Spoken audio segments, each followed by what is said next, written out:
My two biggest regrets of 2018 so far are actually the end of 2017 is stopping tick pulse right here at the low, 11/15/2017. I used to have more data saved in TradeStation, but it's refreshed and I can only get 6 months back. I do have the daily profit and loss in my spreadsheet, and I'll show you that in a little bit and why I stopped right there. And we come over here. Here is tick pulse only in the portfolio calculator that I have, and this is the drawdown curve at the bottom. And so you see we gave it some room. It made a worst case drawdown. We gave it some room. We stopped it right here, and that was the low on the exact day. So that was a frustrating scenario to give it as much room as we did, and then for it to turn exactly as we stopped trading it. And you see how well it's done since then. And it's been on a massive run. This is updated through Friday, and the strategy is trading well this week. You see the two long trades today so far.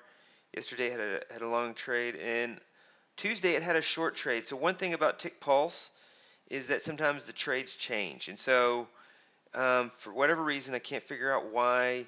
There's nothing wrong with the code. I've verified that with programmers, and for some reason, the short trade that was profitable on Tuesday does not show up. So sometimes short trades disappear, or winning trades disappear, and sometimes losing trades disappear. So this data is not perfect. And one of the reasons I believe it's this way is it has to do with the E-mini S&P is on the CME, which is Central Time, in its sub 1 minute charts, and it's mixed with the NYSE tick, which is a sub 1 minute chart on a different exchange and a different time zone. But that is, for example, today we have these trades. But I think if I refresh this, the entries will be slightly different. So you see this 27.1750 got in at 27.0550. Let's refresh that, and I'm going to come back to the video. So it refreshed. This entry price was the same. The entry price here is 1 point lower. So you get 1 point lower on this entry price.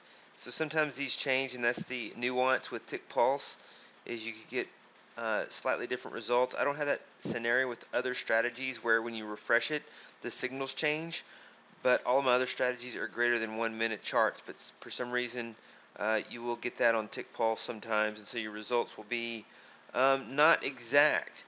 And so Tick Pulse is the biggest regret. The other big regret is gap fill.